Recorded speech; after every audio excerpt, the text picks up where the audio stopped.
Good morning guys, कैसे हैं आप सभी। मैं मौरिफ खान आप सभी का तहे दिल से स्वागत करता हूं आपके अपने फेवरेट चैनल एक्टिव लर्नर्स थोड़ा पढ़ो रेगुलर पढ़ो पर। और बताइए पढ़ाई वढ़ाई कैसे चल रही है जी।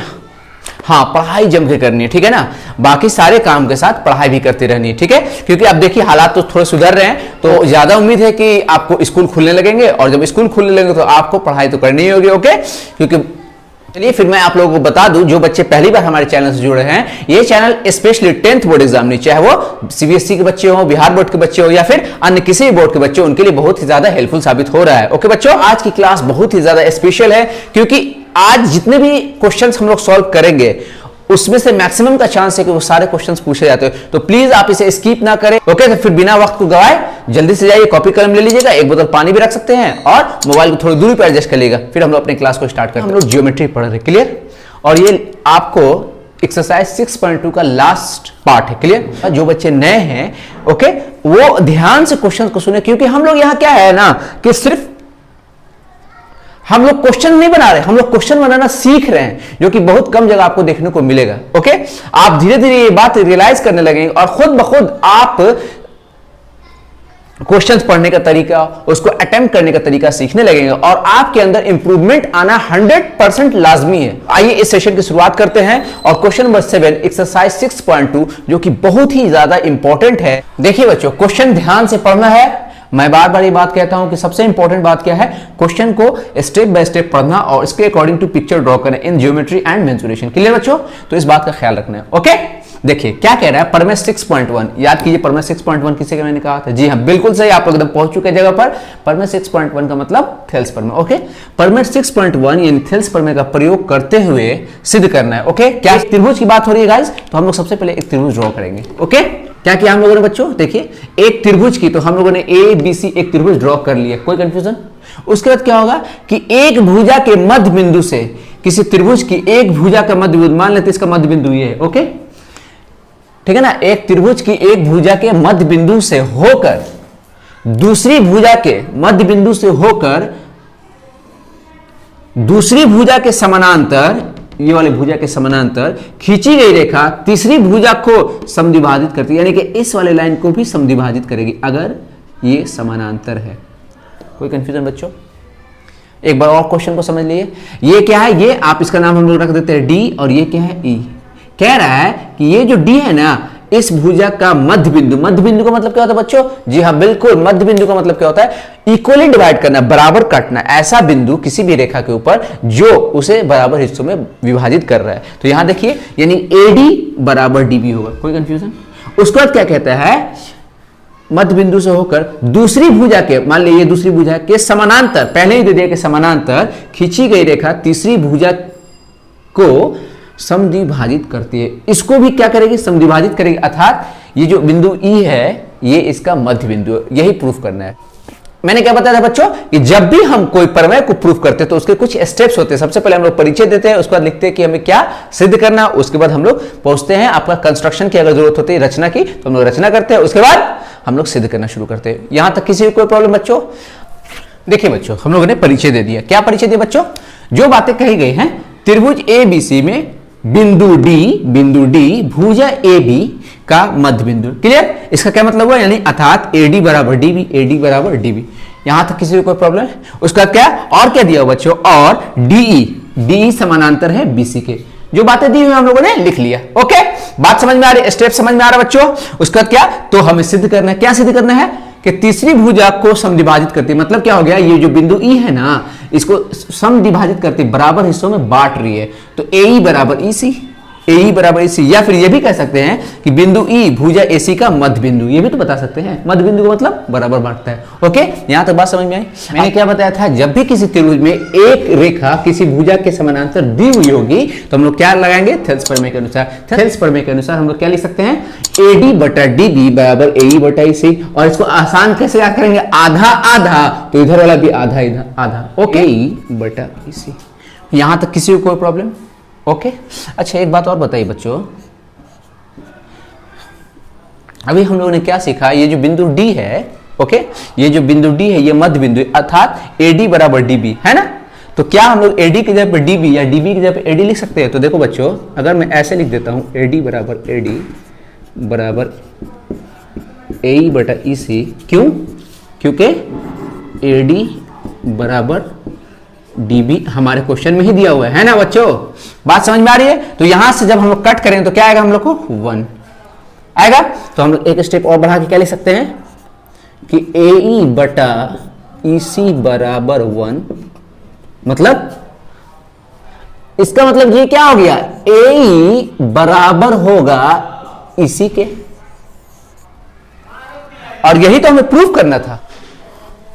ओके बच्चों, बात समझ में आई? कितना आसान था। हम लोगों ने थेल्स प्रमेय अर्थात प्रमेय 6.1 का इस्तेमाल करके ये बात प्रूफ कर लिया। 6.2 तो आप लोग याद आ रहा होगा, प्रमेय 6.2 का मतलब थेल्स प्रमेय का विलोम क्लियर का प्रयोग करते हुए सिद्ध कीजिए कि एक त्रिभुज तो हम लोगों ने त्रिभुज ABC बना लिया कि किन्हीं दो भुजाओं के मध्य बिंदुओं को मिलाने वाली रेखा, मान ले मध्य बिंदु मान लेते हैं, एक ये है और ये है, दो भुजाओं के मध्य बिंदु को मिलाने वाली रेखा। मिलाने वाली रेखा का नाम हम लोग क्या रख देते हैं?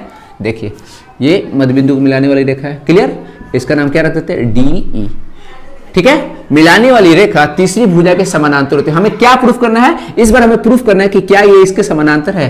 तो बस हो गया। अगर आप लोगों ने मेरी बातों को गौर से सुना होगा पिछले क्लासेस के, तो आप लोग बात समझ, जब भी आपसे पूछे कि समानांतर होगी तो आप थेल्स प्रमेय का विलोम लगाइए, और उसके लिए क्या करना होगा? जो साइड वाले आपके ये दोनों भुजाएं हैं, इसका आपको समानुपात निकाल लेना है। अगर ये समान अनुपात में होंगे मतलब कि ये समानांतर होगा। तो हमेशा की तरह पहले हम लोग क्या लिखेंगे बच्चों? परिचय। ओके, तो हम लोगों ने परिचय में क्या लिखा है? जो बातें दी हुई हैं कि त्रिभुज ABC में है ना, बिंदु D तथा E क्रमशः, मतलब क्रम से भुजा AB और AC के मध्य बिंदु पर स्थित है। मध्य बिंदु मतलब इक्वली डिवाइड कर, मतलब AD बराबर DB और AE बराबर EC। तो हमें सिद्ध क्या करना है बच्चों कि जो रेखा मिलाने वाली है ना, ये इसके समानांतर है, D समानांतर BC। तो चलिए हम लोग शुरुआत करते हैं। ठीक है, आगे बढ़ते हैं। यही बना दो बच्चों, यहां ध्यान से देखिए, यहां तक तो किसी को प्रॉब्लम नहीं। तो देखिए AD बराबर DB है, तो क्या हम लोग AD बटा DB बराबर 1 नहीं लिख सकते हैं? जब ये इधर आएगा तो डिवाइड भाग हो जाएगा, तो यहाँ क्या बचेगा? एक ही बचेगा।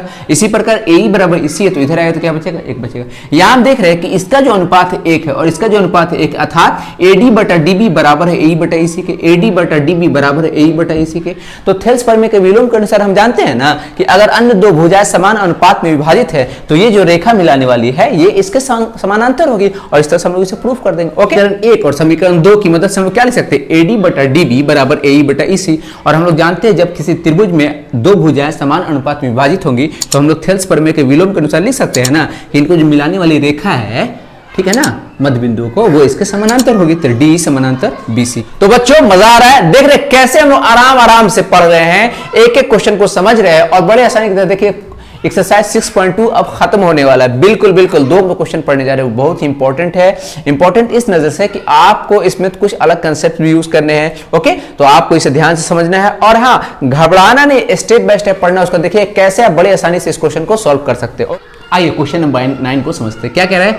ABCD एक समलंब है, अर्थात समलंब चतुर्भुज है। तो समलंब चतुर्भुज ऐसा ही होता है। उसमें क्या होती है? आमने सामने की जो भुजाएं होती है आपस में समानांतर होती है, और जो दो भुजाएं हैं वो असमानांतर है। ओके, कोई कंफ्यूजन बच्चों? फिर आगे बढ़ते हैं।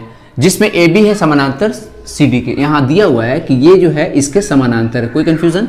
AB समानांतर है CD के, तथा इसके विकर्ण, इसका जो विकर्ण है परस्पर बिंदु O पर प्रतिच्छेद कर। देखिए बच्चों, इसके विकर्ण कहां प्रतिच्छेद कर रहे हैं? O पर। तो हमें क्या सिद्ध करना है बच्चों कि AO बटा OB बराबर OC या CO बटा DO। कोई कंफ्यूजन बच्चों? मैंने क्या बताया परिचय में, जो बातें यहां लिखी गई है उसी को सिस्टमैटिक वे में लिख दी। क्या होगा कि ABCD एक समलंब है जिसमें AB समानांतर है CD के, तथा विकर्ण AC और BD एक दूसरे को बिंदु O पर प्रतिच्छेद करते हैं। तो हमें सिद्ध करना है, क्या सिद्ध करना है बच्चों? AO बटा BO बराबर CO बटा DO। यहां तक किसी को कोई प्रॉब्लम? जो इस क्वेश्चन में हमें एक रचना करना होगा इस रिजल्ट तक पहुंचने से पहले। इस आप लोग बड़े आराम से पहले इस रचना को समझ लीजिए, उसके बाद आप देखिए कितने आसानी के साथ इस क्वेश्चन को आप सॉल्व कर देंगे। ओके, रचना क्या करते हैं? ये जो बिंदु O था ना, O से एक रेखा खींचते हैं EO, ओके, जो कि AB के समानांतर होता है। ओके, जो कि AB के समानांतर होता है। कोई कंफ्यूजन? इस बात को हम लोग लिखिए EO, और देखिए आपका EO कहां मिल रहा है? AD के बिंदु E पर। Any problem? मैंने हमेशा कहा कि जब भी आपको कोई समानांतर रेखा दिखाई दे किसी त्रिभुज के अंदर, तो आपका दिमाग सबसे पहले किस चीज पे जाना चाहिए? थेल्स प्रमेय के ऊपर। ओके बच्चों, यहाँ पे एक बहुत ही इंपॉर्टेंट बात जानने की है। यहाँ देखिए ध्यान से कि AB समानांतर है CD के। ओके, ए बी समानांतर है सी डी के और ए बी समानांतर है ईओ के, तो जब दो रेखाएं आपस में समानांतर होती हैं, ओके ओके, तो वो खुद ब खुद तीसरे के भी समानांतर हो जाएंगी। यानी कि अगर मान ले कोई दो समानांतर रेखाएं हैं, इनके बीच से कोई और समानांतर रेखा जा रही, तो वो खुद ब खुद तीनों के समानांतर हो जाएगी, एक दूसरे के समानांतर हो जाएंगे। कोई कंफ्यूजन? तो यहां हम लोग देख रहे हैं कि ए बी समानांतर है सी डी के, ईओ समानांतर ए बी के, तो इस प्रकार ईओ खुद ब खुद सी डी के समानांतर हो जाएगा। ओके, तब जब हम लोग त्रिभुज ए डी सी में डिस्कस करेंगे तो ईओ समानांतर है सी डी के, तो थेस पर में से हम लोग को कोई रिजल्ट जरूर मिलेगा। बात और बच्चों, जब आप रचना करेंगे तो कोई जरूरी नहीं कि ए बी के समानांतर लिखिए, आप सी डी के भी समानांतर लिख सकते हैं, फिर भी आप इसी रिजल्ट पे पहुंचेंगे। ओके, कोई दिक्कत नहीं होगी। ठीक है, अब देखिए हल करेंगे तो हम लोग क्या करेंगे, हम लोग सबसे पहले डिस्कस करेंगे त्रिभुज ए डी सी पर। हम लोगों ने ए डी सी में देखा कि ईओ समानांतर सी डी के, अभी मैंने बताया क्यों। ओके, तो हम लोग इस प्रमेय के अनुसार लिख सकते हैं ना बच्चों कि ए ई बटा डी बराबर ए ओ बटा ओ सी। देखिए हम लोग लिख रहे हैं और इसको हम लोगों ने समीकरण 1 मान लिया।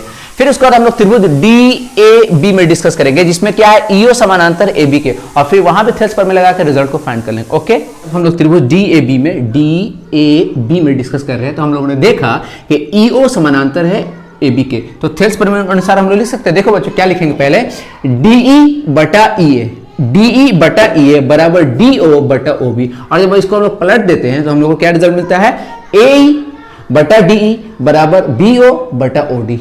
और यहां देखिए जब समीकरण 1 और समीकरण 2 में हम लोग कंपेयर करेंगे तो देखिए हम लोग को रिजल्ट सामने दिखाई दे रहा है। ओके, कोई कंफ्यूजन? आगे बढ़े। देखिए बच्चों, तो समीकरण 1 और 2 की मदद से हम लोगों ने क्या फाइंड किया कि ओ बटा ओ सी बराबर बी ओ बटा ओ डी, ए ओ बटा ओ सी बराबर बी ओ बटा ओ डी। और जब हम लोग क्रॉस मल्टीप्लिकेशन करते हैं, बी ओ को यहाँ ला सकते हैं, ओ सी को वहां ले जा सकते हैं, क्योंकि हमें ये रिजल्ट चाहिए तो हम लोग ले गए। और देखिए हम लोगों ने इसे भी सिद्ध कर दिया। कोई कंफ्यूजन? इस तरह से हम लोगों ने क्वेश्चन नंबर 9 को भी सॉल्व कर लिया। ओके, आप इसे बार बार प्लीज प्रैक्टिस कर लीजिए, बहुत इंपॉर्टेंट क्वेश्चन है। और हाँ बच्चों, क्वेश्चन नंबर 10 जो कि एकदम सेम टू सेम इसी पैटर्न पे है, इसी बात को उलट के कहा गया। पहले आपको ये रिजल्ट दे दिया जाएगा, उसके बाद पूछा जाएगा क्या ये ट्रेपेजियम है, तो आप प्लीज उसको एक बार कोशिश कीजिए। उसका कोई प्रॉब्लम हो तो आप उससे कमेंट्स करेंगे। तो आज के लिए इतना ही। सेशन कैसा लगा प्लीज कमेंट कीजिए, लाइक कीजिए, शेयर कीजिए और ज्यादा से ज्यादा सब्सक्राइब कीजिए। ओके, मिलते हैं कल आपके अपने प्लेटफॉर्म एक्टिव लर्नर्स, थोड़ा पढ़ो रेगुलर पढ़ो पर। फिर चलते हैं, bye bye, take care, love you all.